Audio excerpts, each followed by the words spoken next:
Covid టైంలో మనని ఇదైనప్పుడు ఆరాధిస్తే అందరూ కూడా క్షేమంగా మనకు తెలిసింది. చాలా సంతోషం.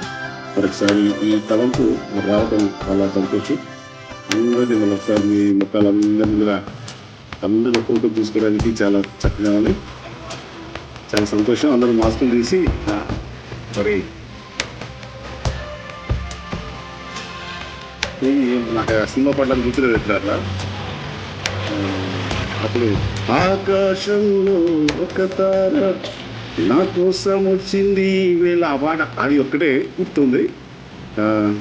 చాలా సంతోషం.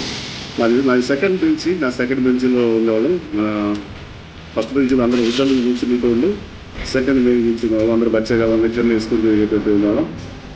ఈరోజు మరి వయసు వచ్చినలాగా మనం అందరూ సంతోషంగా అంటే మరి పైన దేవునికి మరొకసారి నేను నిజ హృదయంతో వందనాలు తెలియజేస్తూ మీ అందరికీ నా ధన్యవాదాలు తెలియజేస్తున్నాను.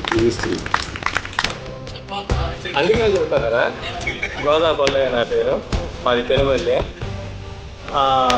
దగ్గర 1వ తరగతి నుంచి క్లాస్ తీసుకోవడం ఇక్కడ 6 జాయిన్ అయిన వాళ్ళు ఉన్నారు.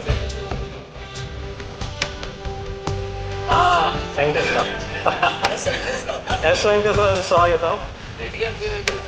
అదేవిధంగా మాది పెనుమల్లి. నాకు 2 బాబులు, ఒక ఇంటర్మీడియట్ అయిన పెద్ద బాబుని, చిన్న బాబు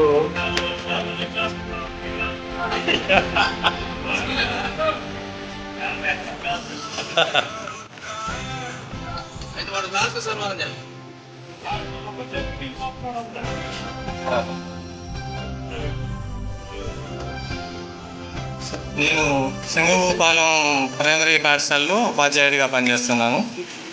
అయితే 6, 7, 8, 9 వరకు కూడా మేము ఇప్పుడు క్లాసులో దాదాపు ఎవరికి తెలియదు. ఎందుకంటే చంటి బ్యాచ్ అంతా నాగార్జున పీసీలని అట్లా మంది పాకుపట్టిగా ఉండేవాళ్ళం మేము. కాకపోతే అదృష్టం ఏంటంటే సార్లందరూ మమ్మల్ని కొద్దిగా ముందు కూర్చోబెట్టేవాళ్ళు. ఎందుకంటే బోర్డు కనపడదాని ఉద్దేశంతో క్లాస్ ముందు ఉంటారు యాక్చువల్గా, కానీ మమ్మల్ని ఏంటంటే కనపడదు వీళ్ళు పొట్టిగా ఉన్నారని చెప్పేసి మమ్మల్ని ముందు కూర్చోబెట్టేవాళ్ళు.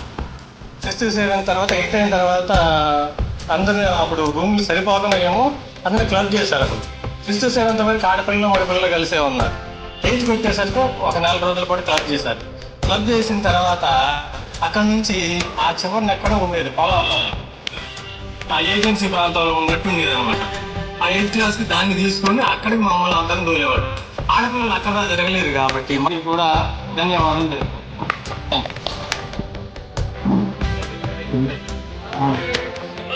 ఇప్పుడు పుల్లయ్య మాట్లాడినట్టు ఫస్ట్ నుంచి డిస్ప్లేలో పుల్లయ్య నెంబర్ 1. ఎందుకంటే హై ఉండదు, లో ఉండదు, నార్మల్గా ఎప్పుడు ఒకే విధంగా ఉంటుంది. అదే డిసిప్లిన్తో పెరిగింది కాబట్టి టీచర్గా మనం నిలబడుతుంది. మన గ్రూప్లో కూడా ప్రతిదానికి స్పందించే వ్యక్తి పుల్లయ్య. ప్రతిదీ మన గ్రూప్ని నేను నడిపిస్తున్నప్పటికీ బ్యాక్ బోన్గా ఉండి వాళ్ళు కూడా సపోర్ట్ ఇస్తున్నారు, మంచి చేస్తున్నారు, అది ఏదో ఒకటి పెడుతున్నారు, అది మాకు సంతోషం. అలాంటి ఆయన అభిప్రాయం కూడా చాలా, ఎందుకంటే ఇప్పుడు వాళ్ళ పట్ట ముద్ర అలాంటిది, క్రమశిక్షణ అనేది పడ్డది కాబట్టి ఈరోజు టీచర్గా అలా లీడ్ చేస్తున్నారు జీవితాన్ని. సరే, అందరూ మేధావులు, ఒక్కొక్క యాంగిల్లో అందరూ తలా విధంగా అభివృద్ధి చెందారు. ఎవరు అంతా బ్యాడ్గా ఏమి లేదు. ఇక్కడికి వచ్చిన వాళ్ళందరూ కూడా సక్సెస్ఫుల్ పర్సన్సే నాకు తెలిసి. వాళ్ళ రంగాల్లో వాళ్ళు మంచిగా నైపుణ్యంగానే మంచిగా డెవలప్ అవుతున్నారు. అయితే మన కృష్ణారావు ఇప్పుడు మన స్కూల్లో